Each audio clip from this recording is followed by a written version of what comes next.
Olá, nessa aula de hoje nós vamos falar sobre como fazer um mestre detalhe, né?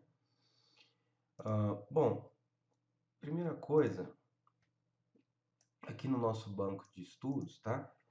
Eu criei duas tabelas, né? Uma chama mestre e outra chama detalhe, normal.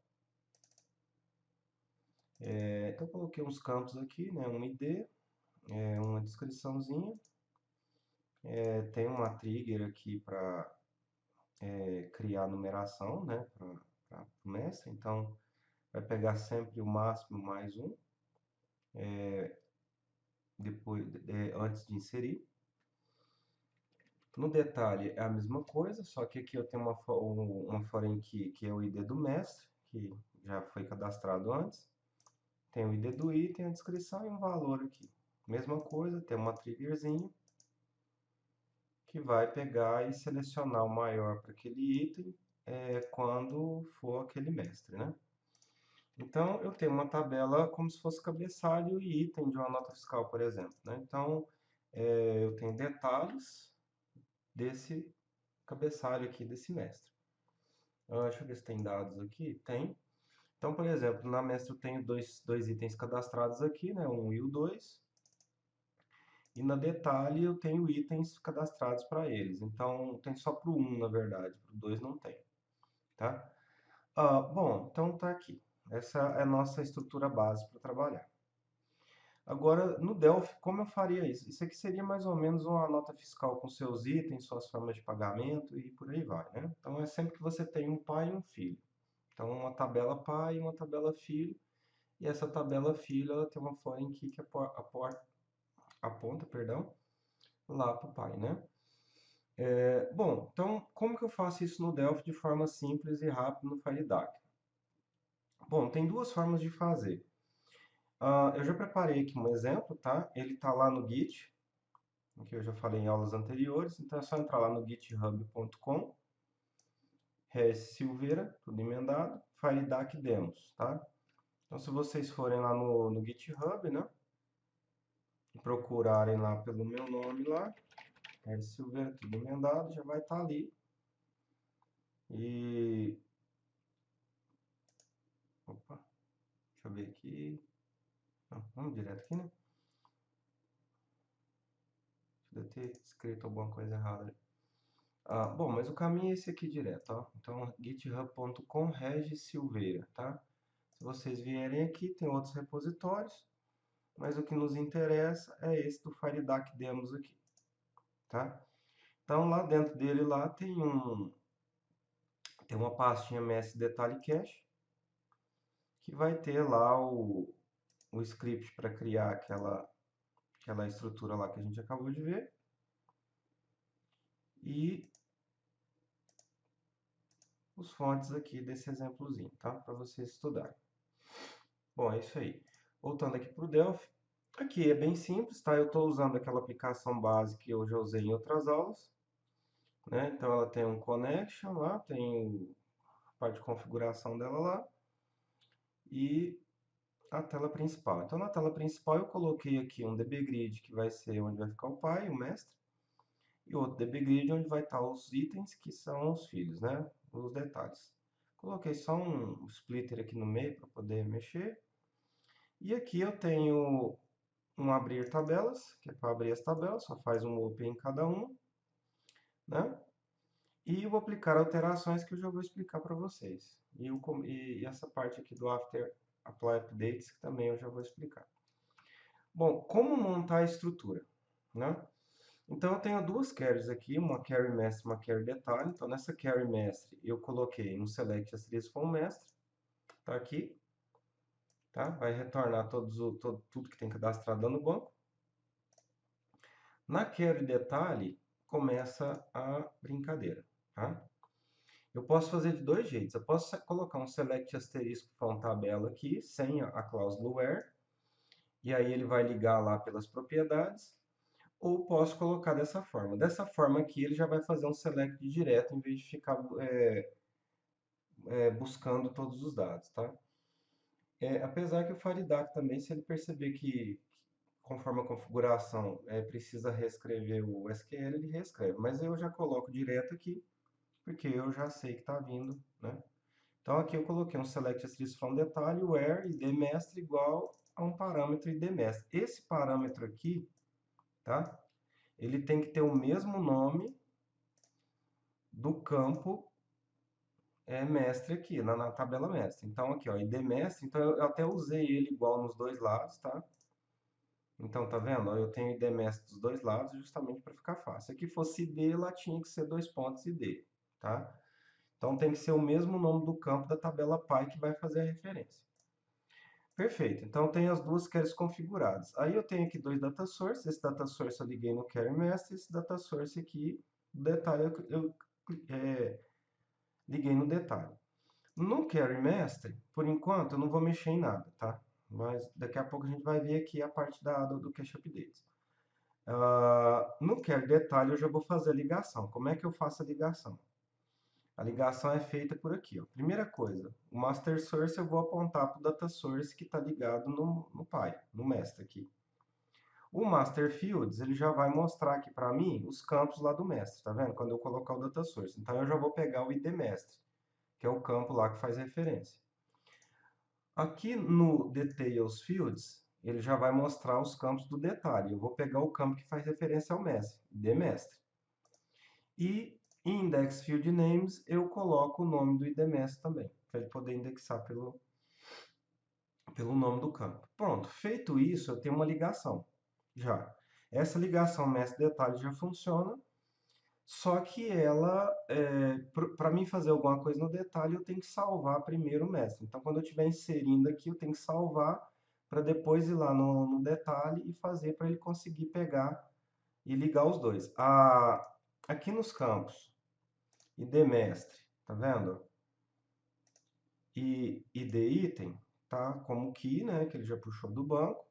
E eu não tenho nenhum código onde eu seto o valor deles. Por quê? Porque o próprio FileDAC vai setar quando eu salvar o detalhe. Ele vai lá no mestre buscar o código, tá? Então, por isso que quando eu faço na forma simples, eu tenho que salvar primeiro o Py para depois mexer no filho, porque ele vai buscar lá no Py o campo de referência, o valor do campo de referência, antes de salvar. Então eu não preciso ficar colocando o código para setar o campo, nada disso. Ele que vai buscar sozinho. Só que aí tem um porém, fazendo dessa forma. Você sempre vai ter que salvar o pai antes de salvar o filho. Às vezes não é isso que a gente quer. Geralmente o que a gente quer é salvar tudo de uma vez só. Ou tudo ou nada. Ou salvo pai e filho ou não salvo ninguém. Aí nesse caso eu vou usar o cache de updates. Então aí mais uma configuraçãozinha. Eu vou no cache de updates tanto do pai quanto do filho, né, tanto do mestre quanto do detalhe, e coloco ele como true. E aí vai entrar um outro componente, que é o esquema adapter. Tá? O esquema adapter é que vai controlar esse cache e mandar ele para o banco.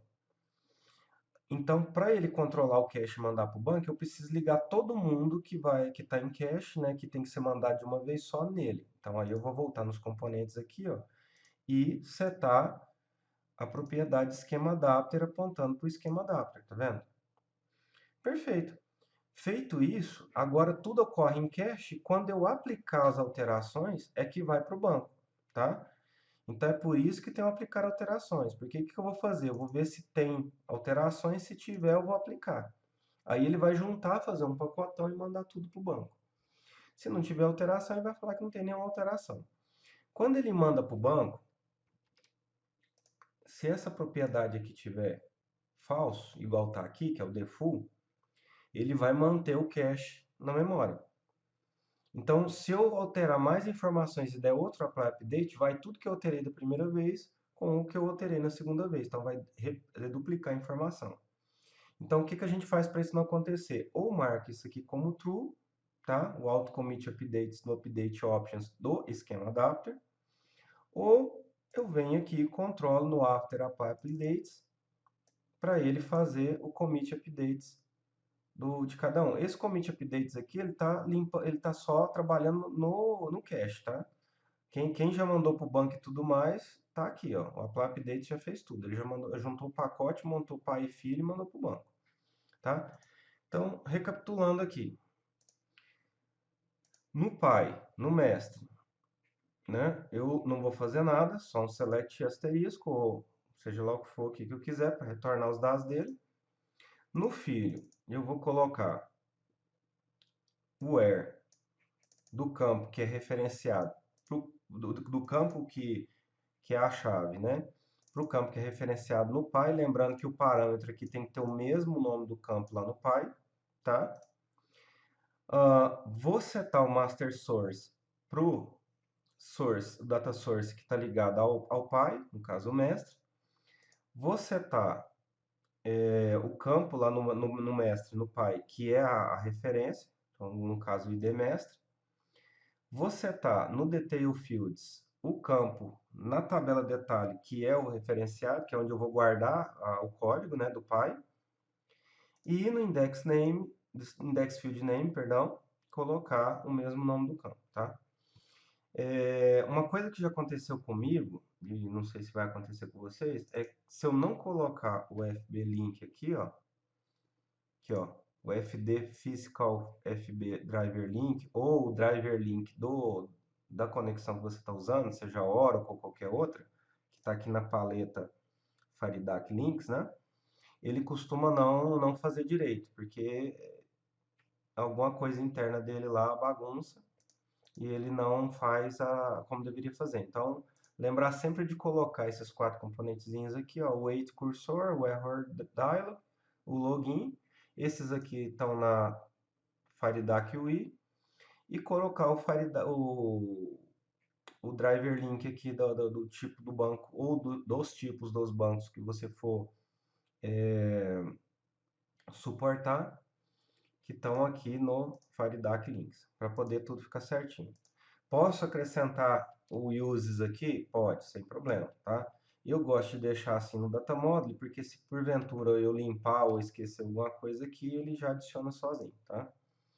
Bom, então voltando aqui, nós fizemos então a configuração do detalhe, né? Apontando aqui para o data source, e o campo no pai, o campo no filho, e o index aqui apontando para o campo no filho. Ambos os dois estão conectados no esquema adapter, porque nós estamos fazendo cache, lembrando de ligar o cache, então cache de updates true nos dois.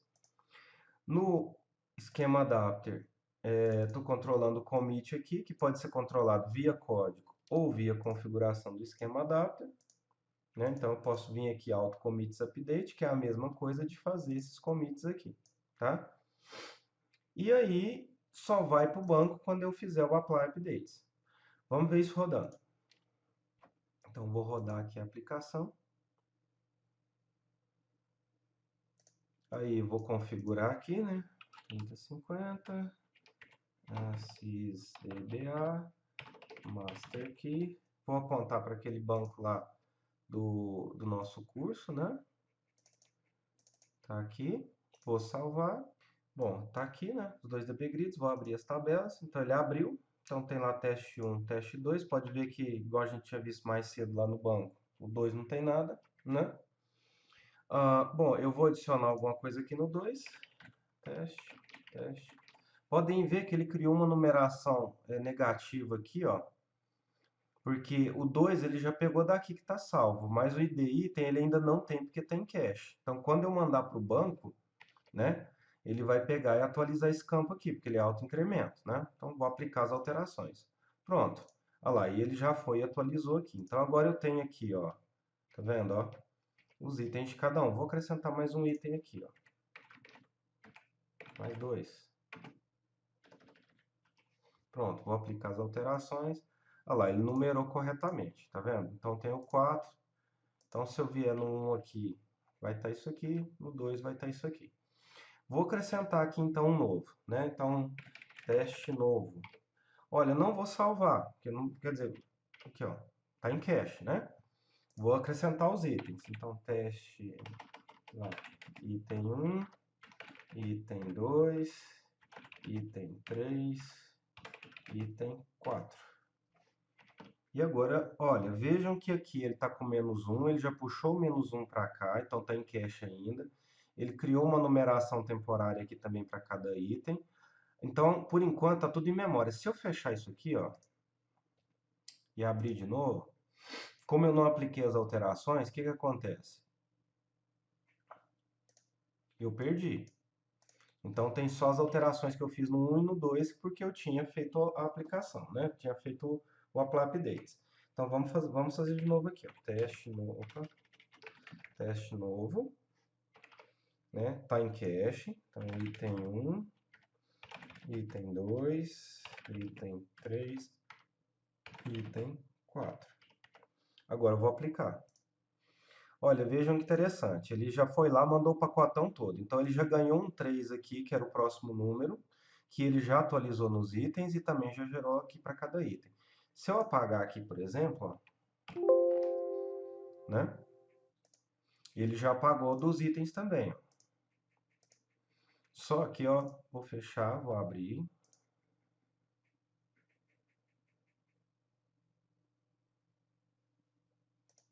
O 2 voltou. Por quê? Porque eu não fiz o apply update. Se eu fizer o apply updates, aí sim, aplicar alterações.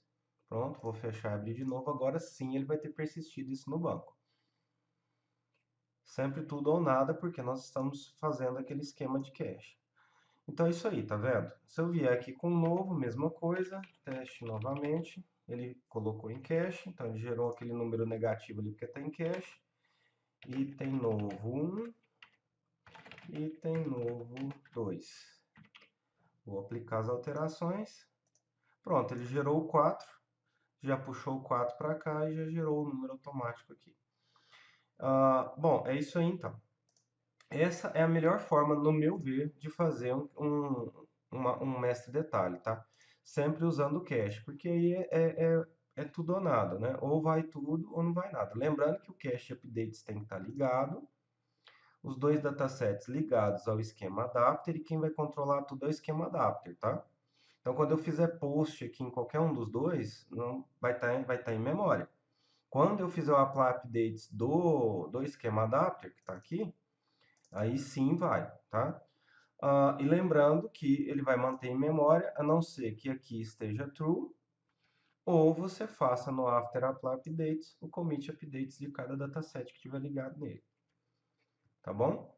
Para fazer o mestre detalhe, só recapitulando, master source ligado no data source que está ligado no mestre, idmestre, que é o campo no mestre, que vai ser referenciado, detail fields, o campo que vai receber a referência, que é a foreign key, e o index field names apontando para o campo aqui, para ele poder organizar. Feito isso, vai estar tudo funcionando, sem problemas, e com um mínimo de código. Vocês podem ver que aqui a gente não tem praticamente nada. Bom, é isso aí, até a próxima aula.